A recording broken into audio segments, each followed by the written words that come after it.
is back. Well, ladies and gentlemen, the most profitable show on radio is back again. Wherever you are this evening, on the road, whether you're in traffic, in a queue, somewhere in a filling station, in your home, wherever it is you're joining us from this evening, I welcome you to the Financial Literacy and Public Enlightenment radio series, FLP for short, brought to you by the Bankers Committee. Well, from now up until 6 p.m., you will be listening and even participating in some premium, top-notch financial literacy conversation.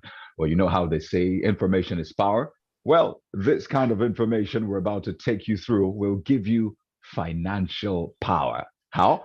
Well, there are lots of profitable government policies and support that can help you grow your business or personal finance. But the sad thing is that not everyone is aware of these programs. But thanks to the Bankers Committee, well, we're bridging that gap with this radio series. I'm your host, Kayode Okikiolu, but we're on the 7th edition in the series. And in case you missed our previous episodes, don't worry, you can always catch up on our website. But I'll tell you this, it's been really amazing hearing from Nigerians all over the country and even beyond, asking questions, learning how to make the right money moves, and ultimately improving our economy. What we have for you today, as always, is fresh, it is hot, it is juicy.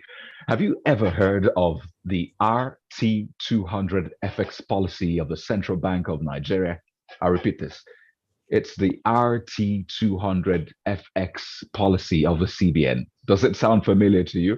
Well, let me start off by telling you that the RT200 FX is short for Race to $200 billion in foreign exchange repatriation. So it's simple. RT stands for Race to, and then the 200 is $200 billion in foreign exchange repatriation. So that's what we're getting into this evening. And I'm talking about money in your hands, money in my hands, money in our economy. That alone should catch your attention. So today I've got some brilliant minds in the financial sector who will be walking us through this RT200 FX policy. I've got minds and resource persons from the government agencies championing this, and of course, the banks. So let's make some profit today, shall we? Oh, by the way, we're on Zoom. That's right. We're on Zoom. We're on YouTube. You can send us a message or call us. How about social media? Well, we're there. As I always say, we're literally everywhere.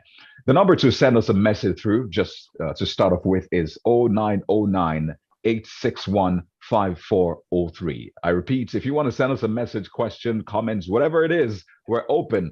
0909 861 5403. That's the number to send your message to. You can also put your call through to us, by the way. We'll take it right here in our studio. 0901 577 9472 is the number to call. I'll take that again for your benefit. If you want to call us, dial 0901 577 9472. Or you can just head over to smegrowth.ng for all the information you need. That's smegrowth.ng. You can catch up on our previous episodes and so much more on our website. By the way, don't enjoy this alone. Share with someone, all right? It's good information. You don't want to be the only one enjoying this. Well, I'm ready for today's conversation. So get comfortable as I introduce our resource persons. First off is Dr. Kanya Williams.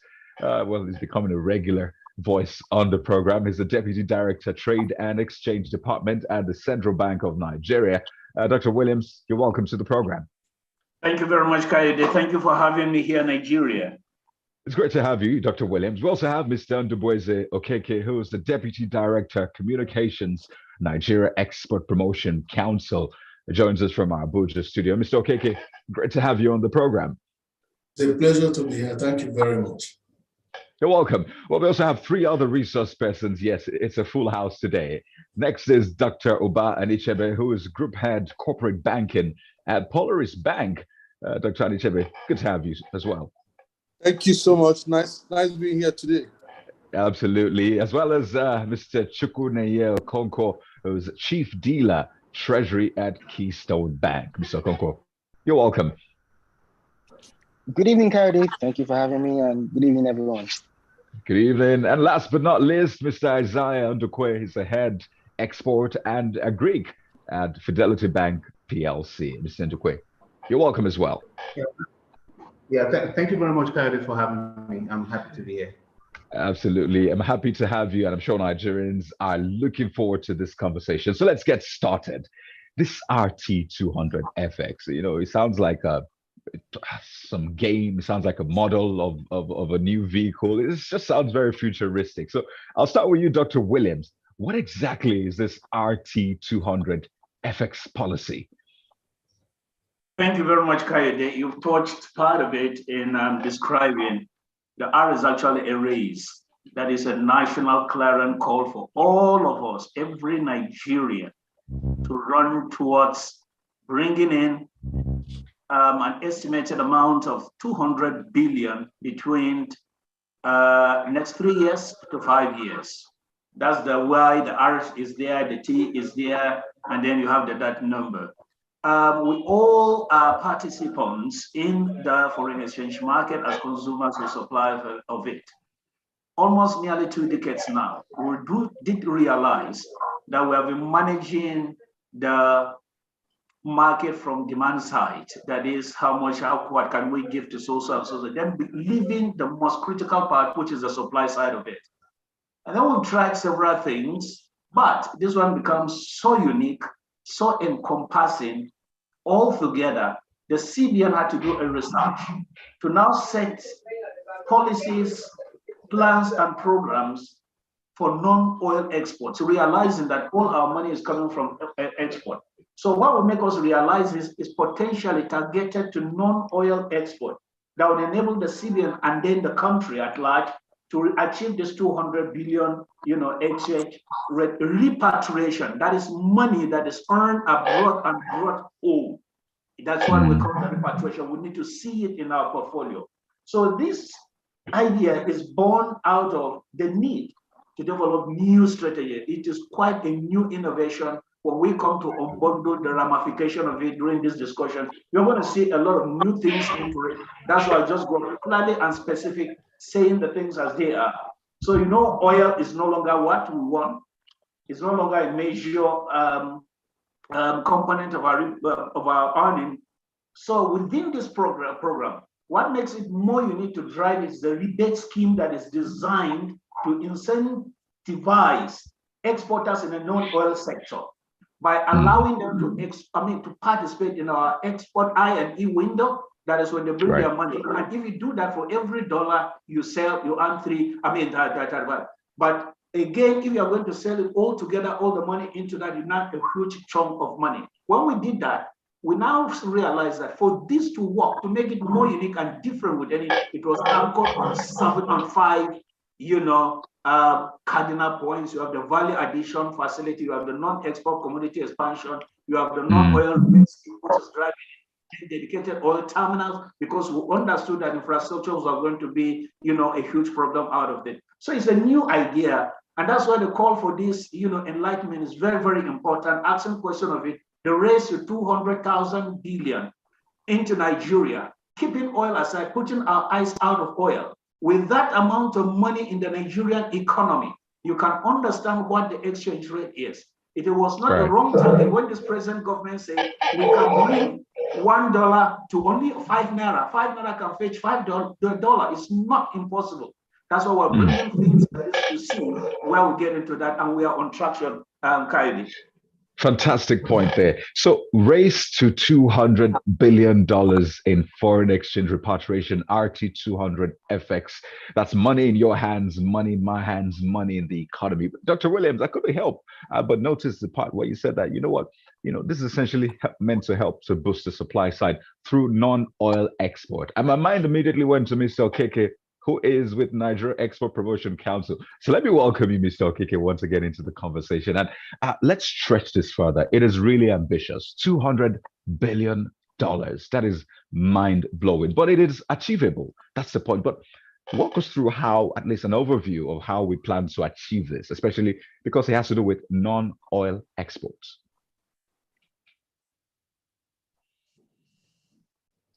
Sorry, I didn't get that question. I think there is a bit of a technical. I can't really get what your question. Can you rephrase the question? Yes. It's okay. I'll take it again. So the point is, I heard non-oil exports, and my mind went to you straight up because, of course, you're with the Nigeria Export Promotion Council. So I'm saying $200 billion, really, really ambitious, but it's achievable apparently. So give us an overview of the plan to achieving $200 billion within 3 to 5 years, I hear.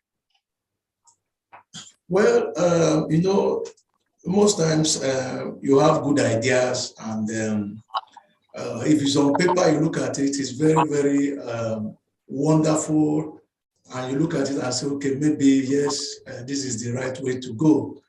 But you have to also what we call SWOT analysis. Where are the strengths, where are the weaknesses, the opportunities, and the threats? And when you look at it from that perspective, yes, it's achievable, but on the other hand, what are those things that might hinder us from achieving it within that 3 to 5 years, just like you have said? And I know there are so many issues to discuss today. So you look at infrastructure, you look at value addition, you look at even the congestion at the seaports, you look at even the informal sector. I think that was last month or thereabout, or in April, when we held our first non-oil conference in Abuja here, where the VP came to declare it open. He said that the intra-Africa cross-border trade, informal trade, is worth about $93 billion. So you can see that there are so many issues at stake. How do we even mainstream the informal sector to be part of this $200 billion that we're looking at? People don't want to formalize their export. They go through the border, sort of saying that they are smugglers and all that. What about our neighbors there? Did they encourage it? So these are some of the issues where we need to look at. Yes, it's achievable, just like when we had our zero oil plan in NEPC. We said we'll try to generate about $30 billion in the next 3 years, and subsequently in the next 10 years or so, $150 billion in order to cushion the shortfalls from crude oil sales. So these things can be done, but like I said, there are a lot of issues and factors to look at. Okay, Mr. Okeke, just a minute. Let me bounce this back to Dr. Williams. In a minute, Dr. Williams, just quickly walk us through maybe an overview of the plan, if that's possible, before I take this then to Dr. Anechebe and my other guests. The plan is actually on, he touched on the right issues. One, the financing, very critical. 2, infrastructure, very critical. 3, the policies to drive them. Now, the financing from the central bank point of view, there is going to already in place a massive amount of intervention that has been going on, and this is going to be boosted. We're going to walk through with the banks with certain criteria in which exporters will gain access to credit. From the bankers community and from the central bank, I can guarantee that problems are what we are all out to trash out. That now leaves us with area we don't have authority or barely a limited authority. That's the infrastructure. We're talking about the ports, we're talking about shipping, we're talking about other facilities. Now, we are in touch with the Nigerian Shipping Council. The Nigerian Port Authority was in attendance by their MD Mohammed Koko, who gave us good and very, very cooperative issues that look, these issues, they are also aware of it, and they want to also be part of it, and they are helping out in other things. You see, so with that collaboration coming into it, that gives us the right hope and things like that. So those are the issues we're looking at. Getting to this amount is highly achievable by our own estimation. So we'll get into some of these, resolving some of these challenges, but just so we can, unveil this even further, I'll go to Dr. Anechebe because the banks have been spoken about in this as well, talking about financing and the rest. But I'm curious, really, how did the banks receive this new RT200FX policy? Essentially, when you took it on board, what role would you be playing? Okay, thank you, Kayode. I mean, the whole thing is something that has been there, like the moderator mentioned, Mr. Dr. Williams mentioned. I mean, the export sector has been a very fundamental sector to the economy. It's a known issue for everybody. But what has happened is that we have not been able to accord it the priority commitment. So we have watched a foreign exchange management pressure from focused on imports. So nobody focused on how to develop the export sector of the economy. Now CBN has come up with the strategies and defined incentives to stimulate non-oil exports. You understand? And when it came in, it's an idea. It was like, wow, this is a good idea, because I mean, we have been under pressure, hoping and wishing that there will come a time solution to the supplies management perspective of foreign currency management. So.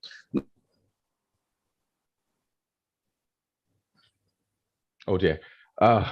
We lost connection with Dr. Anichebe, but we'll get him back. Just to quickly recap, by the way, if you're just joining us or if you've been listening to this conversation, this is about your business. It's about our business. So you're a shoemaker, you make shoes, you make clothing, you're into agriculture Something or manufacturing. Yes. Develop. Okay. Dr. Anichebe, we lost you for a moment there, but I was trying to fill up the space, but you can land on your point if we have you back. That segment of the market, and that's it. So we're happy. Something which idea has come, and we're happy about it. Thank you. Okay, thank you very much, Dr. Adichebe. So as I was saying, this is a conversation you should definitely be a part of if you're a business owner, a manufacturer, SME, and all of that, because there's so much you can do with your product if it goes out there into the market, because Nigerians are resourceful persons. We're brilliant, we're creative, we have that tenacity and all of that. So essentially, this is meant to bridge that gap. Take your product from here to there. Let me come to Mr. Okonkwo quickly. Dr. Adichebe has spoken about essentially what banks are meant to do, how you receive this, and all of that. You might want to add to it, but also you're a link between the CBN and Nigerians, essentially. So can you speak to us about, yes, the roles banks will play, but how are Nigerians receiving this so far? Okay, thank you very much, Kaidi. First of all, as always, when we receive policy statements from the CBN, we analyze, we carry out reviews to determine the impact on us, banks, and our customers. And I can categorically tell you, just like Mr. Anichebe said, when we analyze our T200 scheme, we were delighted. It's a scheme where everyone wins, the CBN, the banks, and customers. We've always had issues with the repatriation of export proceeds. That's an age-long issue. But this scheme provides incentives for exporters to repatriate proceeds while attempting to solve the overarching issue of FX supply. So as banks, we always stand as intermediaries between the CBN and the beneficiaries of intervention funds, and one of the anchors of this RT200 program is the value-adding export facility and also the non-oil commodities expansion facility. So for these specific facilities, we are going to receive the intervention funds and disburse the funds to the beneficiaries. Then coming to the feedback from Nigeria, so to speak, feedback has been good. It's an end-to-end policy. Everyone, like I said, everyone stands to gain. The man on the street stands to gain when the Naira strengthens as a result of this policy. For instance, the non-oil export terminal, the jobs that could be created will be in excess of 100,000, and that's a lot. Oh, wow. So who won't be happy with that? And the truth is, the rebates have the CBN has started paying the rebates. Things are moving, and we are feeling the buzz. And the truth is, Kaide, I think Nigerians are actually tired. Nigerians are tired of this dollar palaver. We are at this point, we are open to trying out something new, and this FX200 is a breath of fresh air. Thank you. Dollar palaver. Now we have a breath of fresh air with the RT200 FX policy. Mr. Hoko, thank you. Let me get Mr. Ndukwe's opening comments before we move on. So much to touch on this conversation. But Mr. Ndukwe, as some sort of opening comments regarding this RT200 FX, it takes a while getting used to, really. So how has it been so far? Well, thank you very much, Kai. So to us, it wasn't a surprise to us at all. I don't know if you are aware, this is a gospel that we have been preaching for some time as a bank. And I will tell you a story to reinforce that. Now in 016, yeah, 016 thereabouts. We all remember 2016. It was almost like an Armageddon had happened.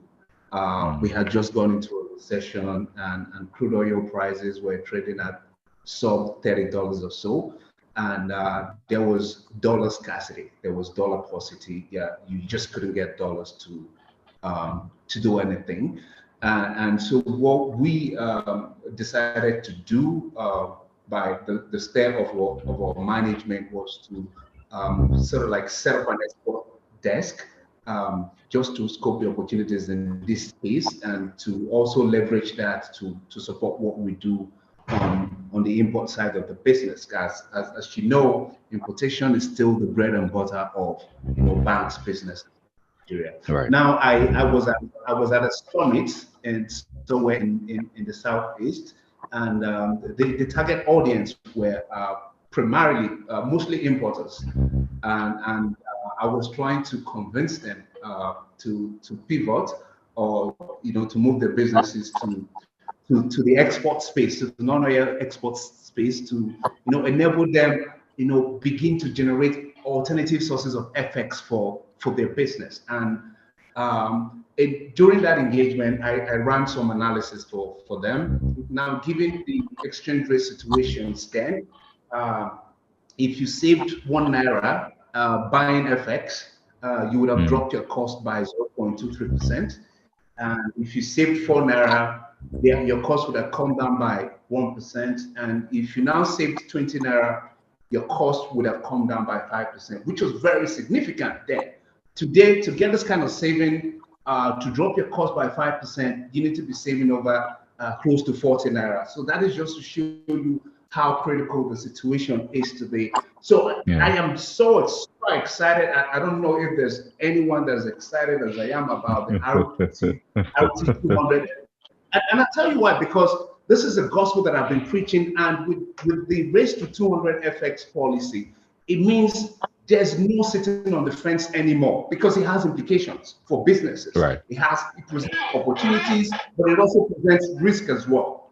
So you can't sit on the fence. Before, people could afford to sit out on that, but now you can't ignore. You just have to make a move. You just need to you need to embrace export. So, for example, for importers today, the risk that I see in the medium to long term is the planned systematic exit of the CBN from the FX market. So CBN is looking to, in the future, stop intervening in the market. So if you don't start to generate this FX for yourself, how are you going to remain in business? So that poses an existential problem for businesses. So that's just why I'm super excited, because right now everyone has to engage.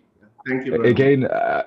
Thank you very much, Mr. Duku. Again, the point we've made time and again. I mean, the Nigerian economy, the state of our FX economy and all of that is in our hands, really. So we all have to play our role in this. I like the fact that you're excited. I'm sure you're not the only one, really. So let's get more converts, shall we, as we dig even deeper into this conversation. So I'll still come to maybe how far we have come in the 4 months since this has been introduced, and what has been done in the past. But I'm really interested in breaking this down even further, because I recall Dr. Williams talking about the 5 cardinal sub-schemes of this RT 200 FX policy. Because I imagine our audience thinking, okay, I like the idea, $200 billion, I need to be a part of this. At least my business can gain a lot from this, and the economy at a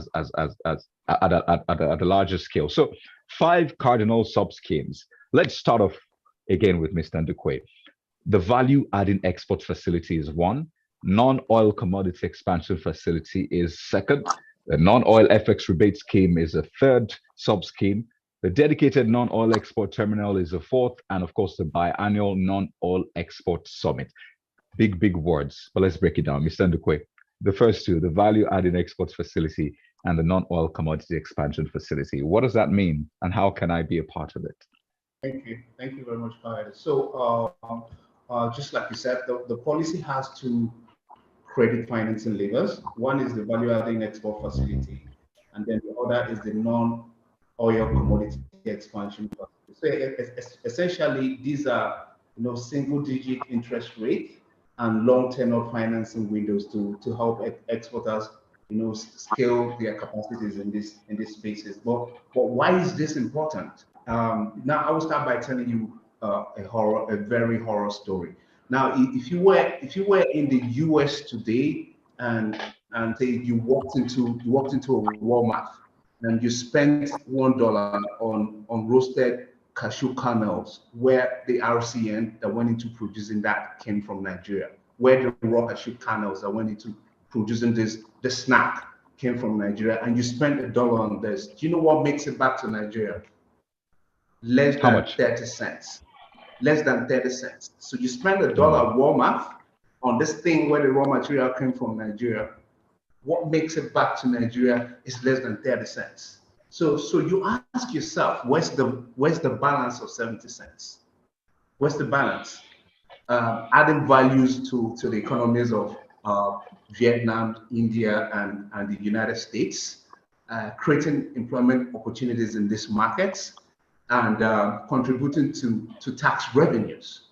Right. So to really move the needle on our export repatriation numbers, we need to, we really need to reinforce the value addition imperative, and that is what the RT200 FX policy speaks to. Now, I like to use examples a lot. Now, just using cocoa and cashew as an example, if you can just step forward in the value chain a little bit, say, for example, for cocoa, if you can move from beans to cocoa butter and powder, and for cashew, if you can move from raw cashew nuts to kernel, you move your revenues by 3x.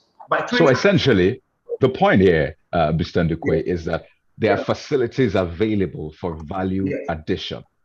Yes, right. Exactly. So if you're into cashew production, cocoa, whatever it is, and you want to add value, so you at least get a larger chunk of the whole value. So you don't keep getting 300 cents. There are facilities available. Am I right? Yes, absolutely. Okay, let me skip. And the second bit is point on the non-oil. To expand the supply, the supply side of things, the primary production side of things.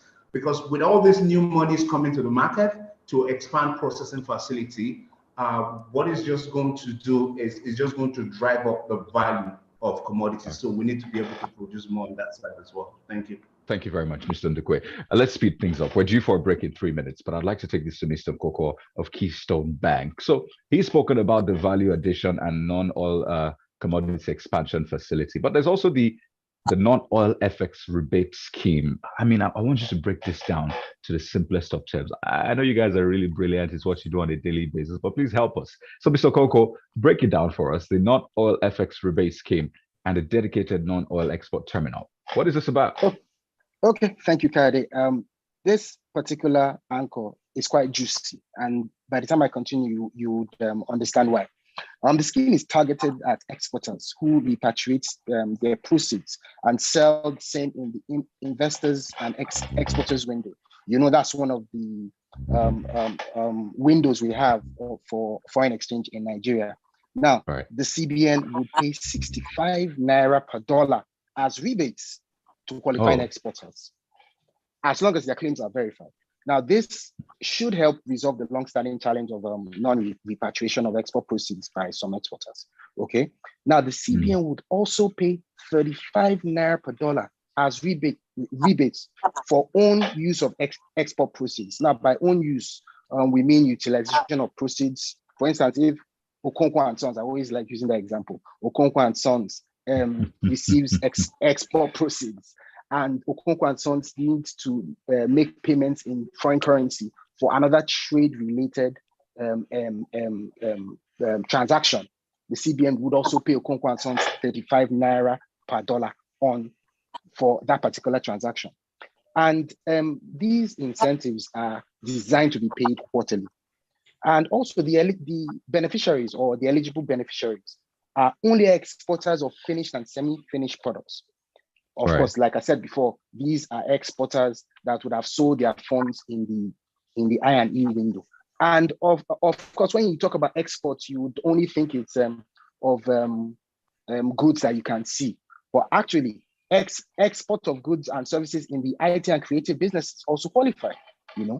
So the sweetener here for for me personally is that regardless of when these exports are initiated, once the exporter qualifies, the rebate will be paid. Now, going to the dedicated. Let's just a minute. The dedicated non-oil export terminal. We'll come to that, but we're due for a break. I said it earlier on. We need to take a quick break now, gentlemen, and our audience as well as viewers joining us via Zoom. But we'll be back. We're still talking about the RT200 FX policy of the CBN. $200 billion over 3 to 5 years. It's money in your hands, money in my hands, and money in our economy. I'll be back after this. Please stay with us.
You're welcome back. You're still on to the Financial Literacy and Public Enlightenment campaign live on radio, brought to you by the Bankers Committee. I still have with me our amazing resource persons. And today we're talking about the race to $200 billion foreign exchange repatriation. As I always say, that's money in your hands, money in my hands, money in our economy. Dr. Kanye Williams from the CBN is still here. Mr. Ndubueze Okeke from the Nigeria Export Promotion Council, as well as Dr. Uba Anichebe of Polaris Bank, Mr. Chukwuneye Okonkwo from Keystone Bank, and Mr. Zion Dukwe from Fidelity Bank, all of them joining in this conversation to walk us through this RT200 FX policy and how we can all benefit from this new policy. Mr. Okonkwo, before the break, you were going to touch on the dedicated non-oil export terminal. But just before you do that, let me tell our audience that you can be a part of this conversation by sending your message or questions to 0909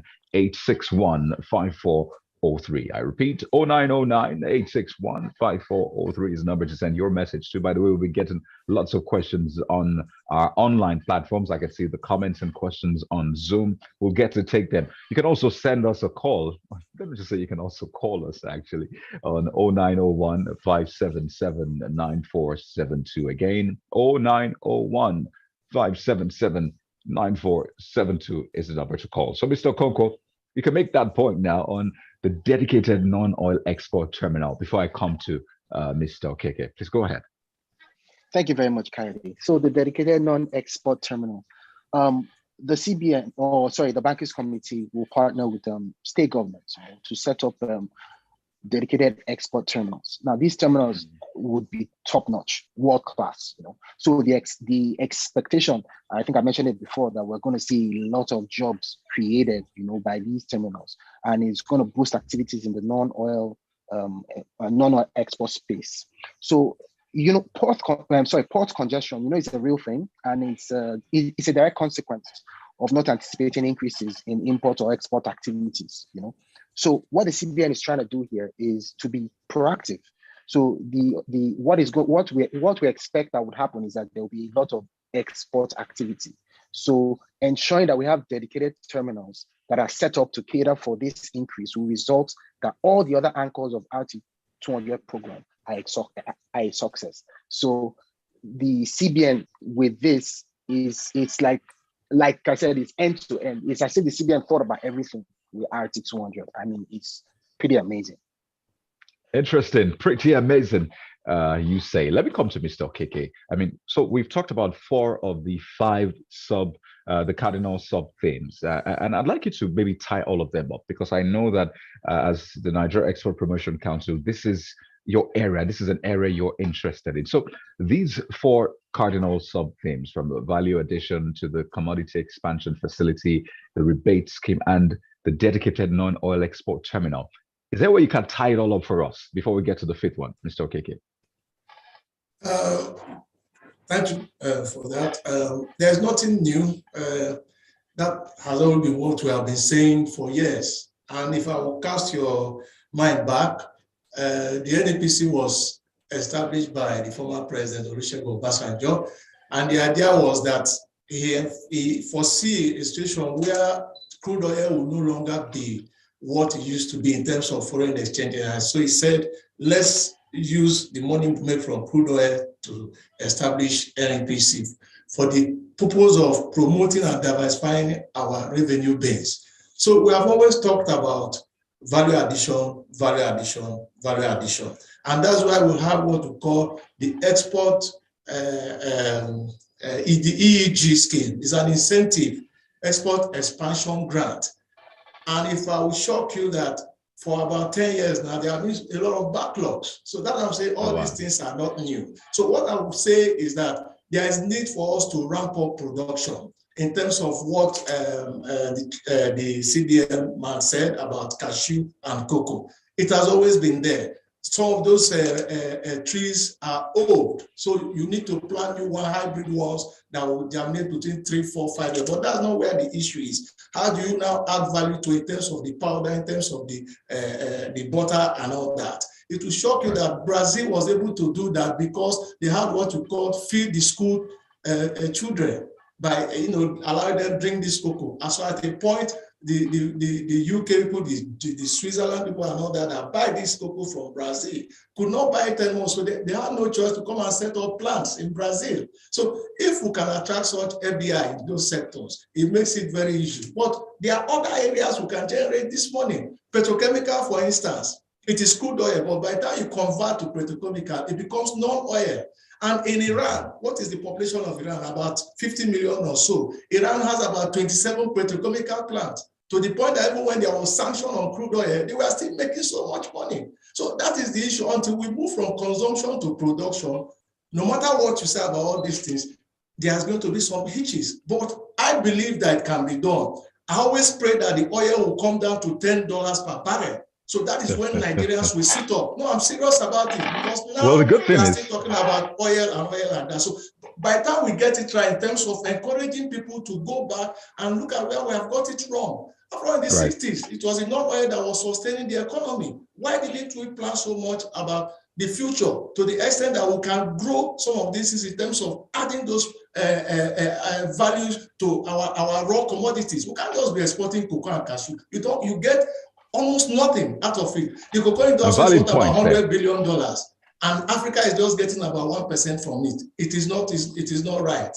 Valid points you made there, and it ties back to what Mr. Ndukwe said. Really, we need to ramp up production. We'll also get into some of these challenges with infrastructure and all of that, and how to help people to scale those hurdles. But quickly, the fifth sub scheme, Dr. Williams, if we could do this in a minute, because so much ground to cover. We have just less than 20 minutes to go. So there's this biannual non-oil export summit. What value does this bring on board, and how can people be a part of it?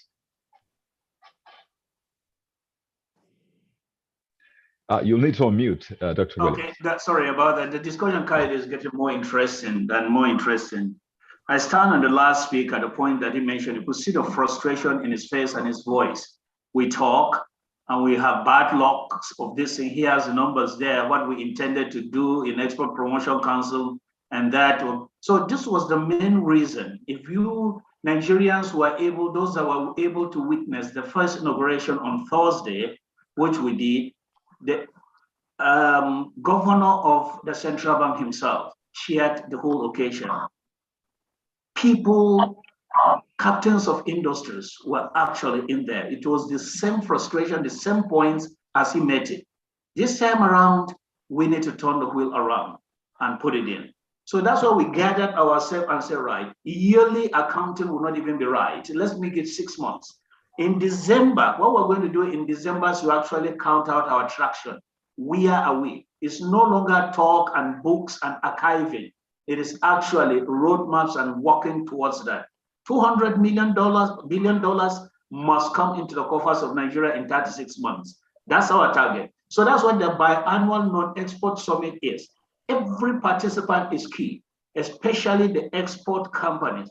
And every wise Nigeria with little money, as little as $1,000 in a bank account, is also should key in, have an interest into that because of the outlook that's going to have to come, all over. And they point this one very quickly, and it's quite very, very serious in a sense that it is bad news for everybody, for every Nigerian now, any Nigerian now, in the coming quarters. I wouldn't say 1 year or 2 years, but in the coming quarters, to keep dollars in your bank account, you are definitely going to lose value. That we can assure you. Because of the quantum of things we're expected. By annual non-export, the next one will be to look at the things we're having. Where are we? What did he say we're going to do in June? That's just this week, that just passed on Thursday. Where are we? Work is ongoing now, Kaide, as I tell you, on every metric that we set into ourselves. As I speak to you, a lot of things have been coming in, and we're looking into that issue. So we call upon Nigerians to be more interested, like I'm seeing more interest into this participation. Let every Nigeria key into this and be asking the kind of question, writing to writing to the bankers committee, writing to the central bank, finding information. It is a game changer. That's the way I'll just put it. Amazing. I'll tell you this, really, Dr. Williams. Nigerians are now asking questions. We'll get into some of those questions, really, but let's do some heavy lifting again, because I see that the sub schemes have the value-adding export facility, the non-oil commodity expansion facility, and I mean, as a business person, that's something you want to hear. Some sort of help. So, Dr. Anichebe, this is for you. It's some sort of heavy lifting. So, can you talk us through this, the provision of loans by the CBN through the banks to producers and manufacturers, especially of high-end value-added and finished goods exports at 5% for 10 years, including a 2-year moratorium, pardon me. So, who can access this? How can they access it? Walk us through it if you can, Dr. Anichebe. Okay, thank you very much, Kayode. As we do know, this is a low-hanging fruit, being offered by the central bank, single rate interest rates, not just single rate, single rate. You're going to have 5%. 5% is a very, very good offering. And not just that you're going to have a low-cost fund, for your engagement in export activities. You're also going to have it for some time. You're going to have it for a long time, allowing you up to 10 years for operations, which is like making it almost like a type of capital. So you find out that this is where a good concessionary offer to stimulate the performance of the industry. And in addition to that, you're going to get 2 years moratorium, which means that you won't just start paying. It will take 2 years. You understand? You need to do all the experiments, logistics. It's not a hot money. You understand? So you're getting a relatively cheap money over a long term, backed with moratorium, 2 years. You don't have to pay like on interest principal holiday. So it's a very good offering, no doubt. And one is very exciting. The other thing is that you find about this offering is that, look, you need to be in exports. You have to be a non-oil exporter. And you need to be you need to transform the product you're going to produce is going to be either in semi-processed form or in the finished category. So if you are, for example, like my friend I mentioned about, going to McDonald's or, Walnut, going to McDonald's and Walmart. Yes, Walmart. If the raw item, you have not added value. So we want to end all those raw item export because it doesn't provide value. It doesn't support the economy.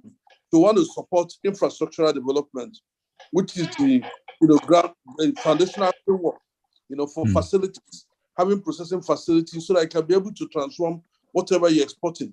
You say if it's ginger that you're exporting, put in an exportable form, put in a semi-finished form, so that you can be able to attract a whole lot of foreign currency. So these are the offerings that we're doing. And because of the fact that it's coming as a semi-processed form or finished form, then you find out that there is support for it. It's a bankable project. You're going to get buy-in for all those things. You're going to get the method that they define with it in semi-processed form or finished product means that it's going to attract value. It's going to make a bankable product. It's going to be. Okay. So you're going to support, and once the other things are in place, banks have some export support desks now to be able to support it. So once you bring it in, you're able to sit down and look at cash flow and look at other conditions. But everybody's committed to making this work.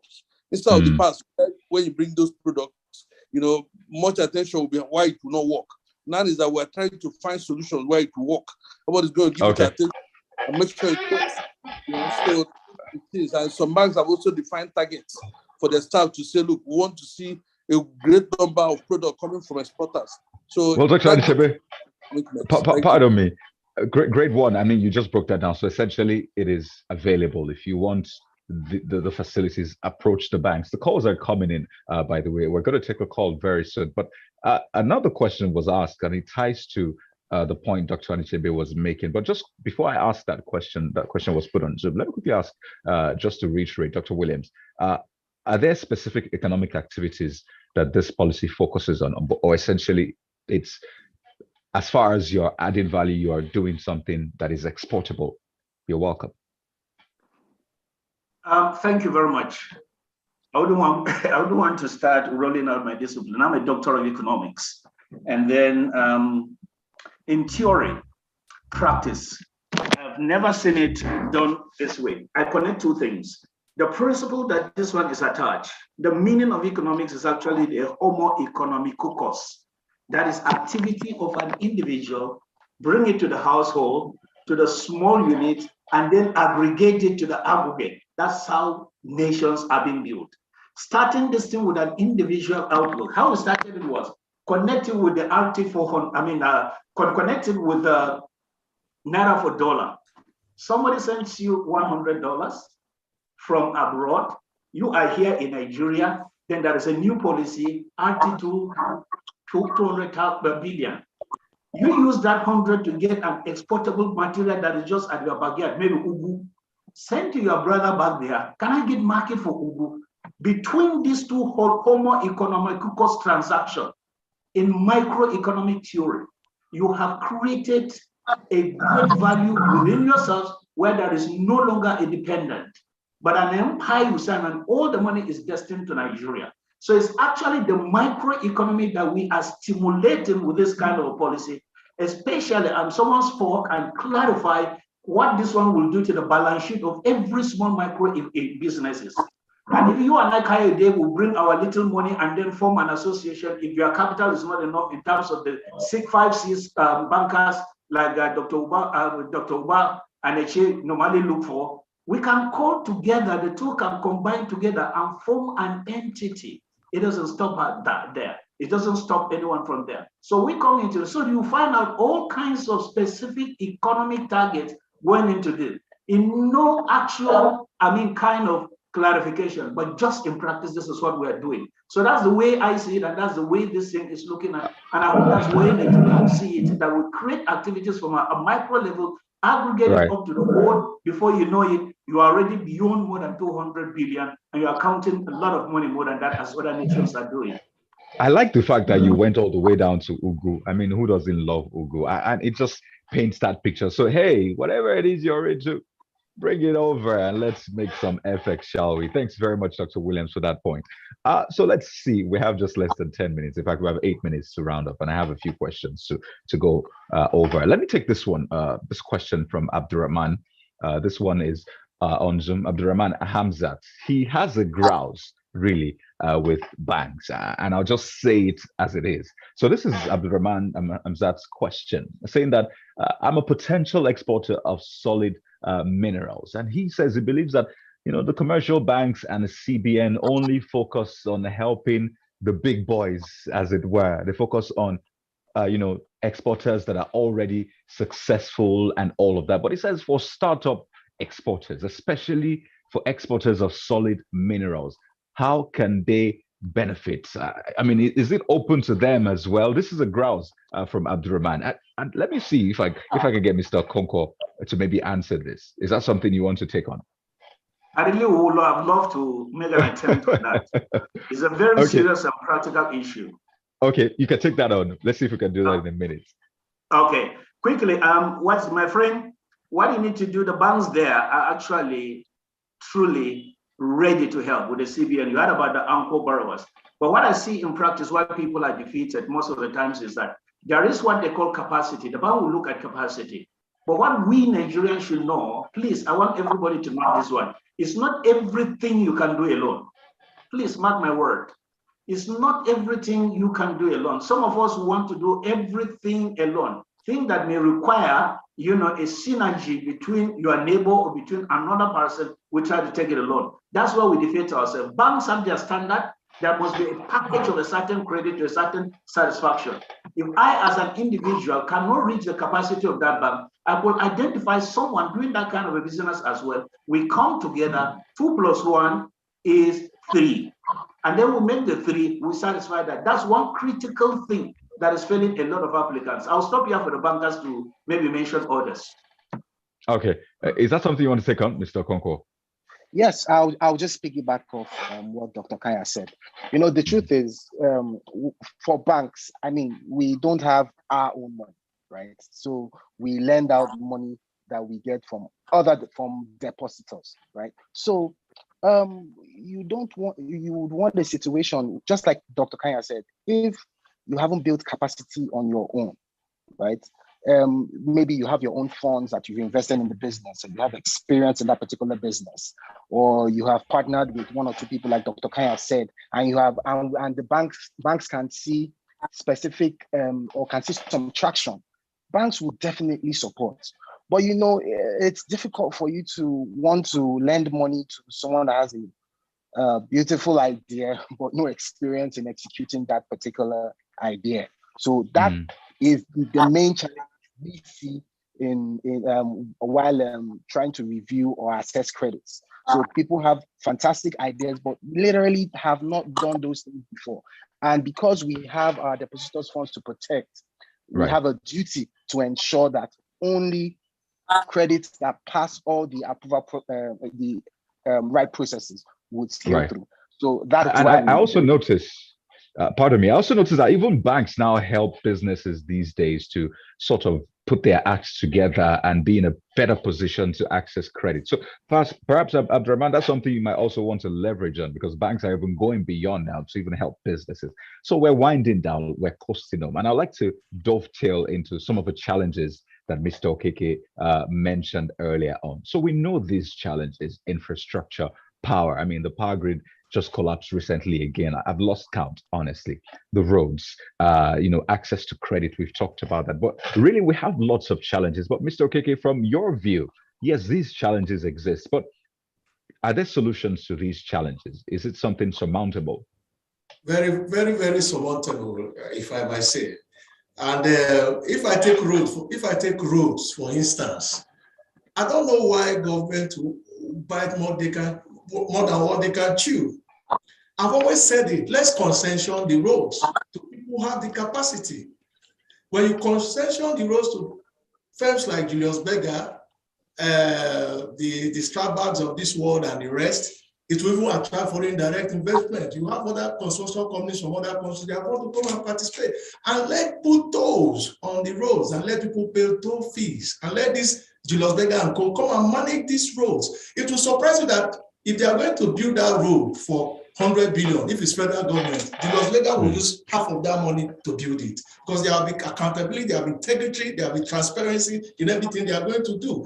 Muson Center in Lagos, when it was built those days, it was built with 15 million naira. And I remember Guardian wrote an editorial on that. They said if it was government that was going to handle it, it might take 10 years, and they were abandoned that project. The Muson Center is still functioning. It's a private enterprise initiated by the Akintola Williams, the chartered accountant. So what I'm saying is that let them concession those roads, just like they do with the ports, do their normal bidding and expression of interest, select competent hands, the Julius Bergers of this Strabag and the rest of them. Let them come and manage these key federal highways that goes into the hinterland so that our farmers can move their produce from the farm gate to those that need it. It's as simple as that. Quickly, pardon me. There's this question from Gabriel Oladele. I wish you could handle this in 30 seconds. It says, what are the requirements to qualify for grants from NEPC? The reason being that I applied as an exporter last year, 2021, for the EEFP. Until date, I got no response from the NEPC desk. That program was an initiative of the Federal Ministry of Industry and Supervisory Ministry, though the funds was domiciled with us, managed with us. But there was a project implementation committee that did that, not really the NNPC staff per se. So they had people who were kind of given a part-time jobs to come and manage those funds, and they had a program coordinator. And this thing was transparent. There was a dedicated website that was open, and there were criteria for you. So if you don't meet those criteria in terms of capacity, in terms of what I've been doing for some time, we are really impacted by the COVID-19 and all that, it's most likely that we might not get the grants. So that's how it went. It was in twofold. There was one for SMEs and there was one for the COVID impact and the rest of that. Gentlemen, we have to run now. I don't know how time flies, but clearly it is flying fast. So let's wind down on this. So we talked so much about the RT200 FX policy. So as a business person, SME, an individual, what do I do next? Closing words. I have 30 seconds for each of us. So let me start with Dr. Anichebe. Well, like I did mention, I mean, this is a very, very good offering, and we expect that bankers, exporters will embrace this program. It's the only opportunity we have to, nations are now being defined by their capacity. You see what's happening in Ukraine and Russia. If you are not in charge of your own exports, then it means that you're undermined. So as Nigerians, we need to our export sector, and we need to do more, move away from oil. Oil is the bane of this country. So we need to move away and move into key issues. All of those things. Well, we need to end dollar and embrace the government program. Dr. Anichebe, I need to go to Mr. Ndukwe now. I've been told we're out of time. So Mr. Ndukwe, you have the final word, quickly. Yeah, thank you very much. So I just wanted to say that, so this has significant impacts for businesses, and no business can afford to sit on the fence on this one, especially importers. I think this is a very good opportunity for them to leverage this to move their businesses to export, so that they can begin to generate their own effects and stop depending on CBS. So we need to be out of here right now, but I'd like to thank you so much, gentlemen, for sharing these amazing thoughts on the RT200 FX policy of the central bank. It's been an amazing time. Thank you so much. And to our audience on Zoom, on radio, everywhere, thank you so much. For people asking for a copy of this, you can send your message to inquiries@smegrowth.ng. You can get access to all of the amazing content we have brought for you. And that's it on the show today. On behalf of the production team, Maria Uoma, the Assistant Director of Programs, Daniel Koye, Engineering, Idowu Esebio, the Studio Manager, and the amazing team in Abuja, I'm Kayode Okikilu. Goodbye, and keep making profit. Thank you, Kylie. Thank you.